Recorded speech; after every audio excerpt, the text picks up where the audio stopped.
What if I told you that the harder you push, the more you hustle, the more you try to control every outcome, the further you push your own success away?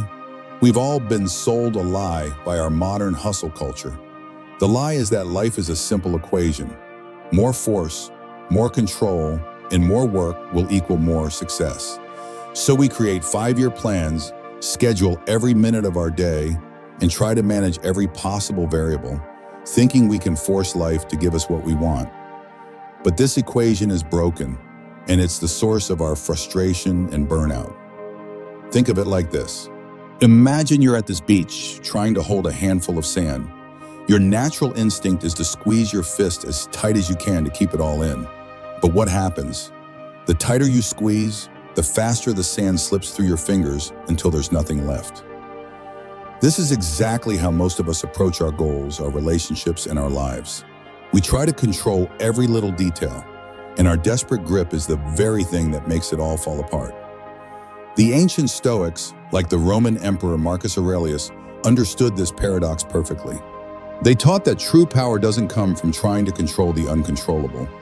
It comes from mastering the one thing you have absolute power over, your own mind.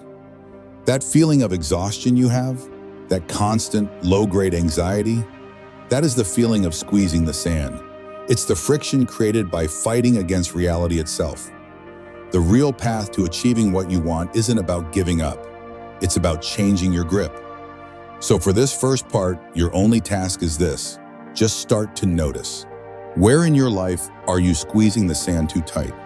What specific goal, person, or outcome are you trying to force into place? You don't have to fix it yet. Just become aware of how that desperate need for control truly makes you feel. But if squeezing doesn't work, what's the alternative? How do you hold on to your goals without strangling them? That is the art of detaching from the outcome, and it's exactly what we're diving into next. So if desperately squeezing the sand is the problem, how do you learn to hold it with an open, relaxed hand? This is the ancient art of detaching from the outcome, and it is the single most powerful shift you can make to reduce your anxiety and actually achieve more. The problem is we've been taught to chain our happiness to the finish line. We live our lives in a state of, I'll be happy when I get the promotion. I'll feel worthy when I'm in a relationship. I'll finally relax when the project is a success. When you do this, you make your inner peace incredibly fragile, completely dependent on something you can't fully control. This is the primary engine of modern anxiety. The Stoic philosophers like Epictetus offered a radical solution 2,000 years ago. Stop tying your happiness to the outcome. Tie it to your effort. He taught that we suffer not because of what happens, but because of our desperate attachment to what we want to happen. Imagine 2 archers aiming at a target. The first archer is obsessed with hitting the bullseye. His entire self-worth is riding on that single arrow. As he pulls back the bow, his hands tremble. He's thinking about the prize, what people will think, the fear of missing. His mind is fractured, focused on a future he can't guarantee. The second archer is different. He also wants to hit the bullseye, but he has accepted that he doesn't control it completely.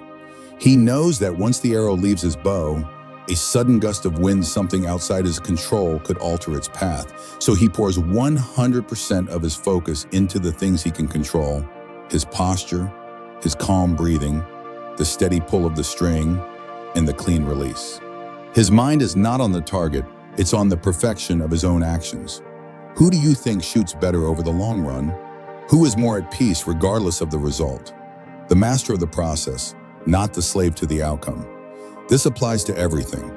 In relationships, the person who tries too hard, who desperately needs the other person's approval, gives off a needy energy that pushes people away. But the person who is confident and whole on their own, who wants the relationship but doesn't need it to be happy, is naturally attractive and magnetic. It's the artist who falls in love with the act of painting itself, not just the dream of applause, who creates a masterpiece. Detachment isn't apathy. It is not about giving up on your goals. It's about shifting your definition of winning. You win the moment you give your absolute best effort. You win by focusing on your actions, your discipline, and your mindset, the things inside your circle, and letting go of the rest. So here is your practice for this week. Pick one important goal you have and consciously reframe it. Instead of, my goal is to get this promotion, try this. My goal is to be this most prepared, professional, invaluable candidate in every single meeting I attend. Instead of, my goal is to make them like me, try, my goal is to be my most authentic, confident, and engaging self. Shift your focus from the prize you can't control to the performance you can. But this kind of detachment requires a deep-seated belief that you are enough right now, regardless of the outcome. It requires a mindset that sees opportunity everywhere, not just in one specific result. This is the mindset of abundance. And in the next part, we'll explore how to cultivate it and leave the toxic mindset of scarcity behind for good. Detaching from the outcome is a powerful first step, but it's nearly impossible if you're operating from an internal place of fear and lack. To truly let go, you have to upgrade your mental operating system. You have to win the inner game. This means mastering two fundamental mindsets, the mindset of growth and the mindset of abundance. First, let's talk about the growth mindset. This is how you reframe every challenge you face. A fixed mindset believes your talents and abilities are set in stone. You're either good at something or you're not. So when you face a setback, a fixed mindset sees it as proof of your limits. But a growth mindset believes everything is a skill that can be developed. The ancient Stoics were masters of the growth mindset. They saw challenges not as threats, but as training for the soul. The philosopher Seneca once wrote, "Difficulties strengthen the mind as labor does the body." Think about that. Every difficult project, every mistake, every moment of pressure is not a sign that you're failing. It's an opportunity for you to get stronger. It's like lifting weights at the gym. The resistance is uncomfortable, but you know it's the very thing that builds muscle. Your life's challenges are simply weights for your mind. A fixed mindset avoids the weights. A growth mindset embraces them. Second, you need to cultivate a mindset of abundance. A scarcity mindset sees the world as a competition with limited resources. There's only so much success, so much opportunity, so much happiness to go around. If someone else gets a piece, that's less for you. An abundance mindset, however, believes the world is filled with endless possibilities. Your mind is like a garden. If you constantly plant seeds of scarcity, comparison, and fear, that is exactly what your life will produce. But if you consciously plant seeds of opportunity, gratitude, and strength, those are the things that will grow. What you focus on expands. Imagine two people walk into the same networking event. The person with the scarcity mindset scans the room and sees competition, judgment, and people who are more successful than they are. Their energy is tense and closed off. The person with the abundance mindset scans the exact same room and sees potential friends, interesting conversations, and opportunities to learn and connect. Same room, different realities. The only difference was their mindset. Winning the inner game means consciously choosing how you see the world. It's about understanding that you don't have to believe every negative thought that pops into your head. As psychologist William James said, the greatest weapon against stress is our ability to choose one thought over another. So here is your practice for this week. It's called planting new seeds. Every time you catch yourself thinking a scarcity thought like, there are no good opportunities out there, or a fixed thought like, I'm just terrible at this, I want you to pause, challenge it, and consciously plant a new thought next to it. Replace I'm terrible at this with this is a skill I am currently developing. Replace there are no good opportunities with I am preparing myself for the many opportunities that exist. You are the gardener of your mind. Start planting better seeds. But this raises a critical question. If you have this powerful mindset and you're taking action, but you're also supposed to let go of the outcome, how do you know when to push forward and when to surrender?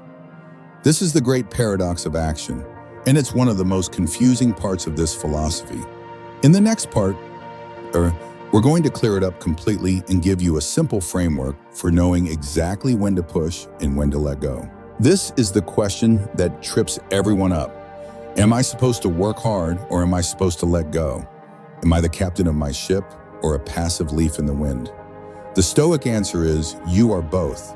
And the key is understanding the profound difference between aligned action and forced action. Forced action is born from fear, scarcity, and desperation.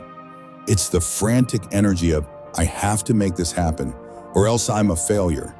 It's needy, it's anxious, and it feels like you're trying to brute force a locked door. The universe senses this desperation and often pulls back. Aligned action, however, is born from purpose, clarity, and confidence. It's the calm energy of, I am taking this step because it is the right thing for me to do. It's focused, it's grounded, and it feels like you already have the key to the door. You're not chasing, you're attracting. Let's use the example of two people looking for a job. The person acting from desperation sends out 100 generic resumes, applying for jobs they don't even want. They panic over every rejection, and their energy is scattered and uncertain. The person taking aligned action knows their strengths. They take the time to craft 5 meaningful applications for roles they are genuinely excited about. They prepare diligently, but they are unattached to any single outcome. Their energy is focused and confident. Who do you think gets the better job?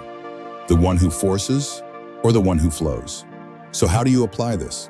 Here is the simple framework that solves the paradox. First, you push fiercely on everything inside your circle of control. This is where your hustle belongs.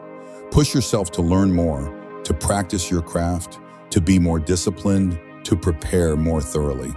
Go all in on perfecting your own actions, your mindset, and your character. Second, you surrender completely on everything outside your circle of control. This is where letting go is essential.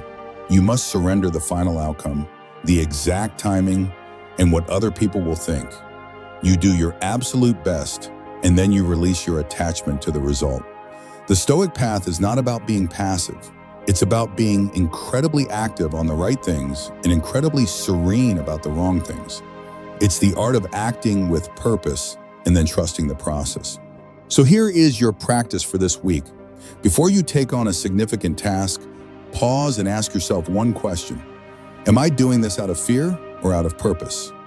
Then consciously decide what part is your effort and what part is the outcome. Commit to giving 100% to your effort, and then practice consciously letting go of your need to control the outcome. But what happens when you do this perfectly? What happens when you put in your absolute best effort, you let go of the outcome, and you still fail? How do you handle that sharp sting of disappointment without spiraling? That is one of the most important parts of this entire philosophy. And in the next section, we'll learn the Stoic art of handling failure and setting goals in a new way. So you acted with purpose, you let go of the outcome, and it didn't work. The project failed. You didn't get the job. This is the moment of truth. This is where most people abandon this entire philosophy because the pain of disappointment feels like proof that it's all pointless. But for a Stoic, this is where the real training begins. The common mistake is to see failure as a final verdict on your worth. You think, I failed, therefore I am a failure. This is the toxic story that leads to despair. The Stoic approach is radically different. It allows you to feel the sting of disappointment, that's human, but it doesn't let that feeling become your identity.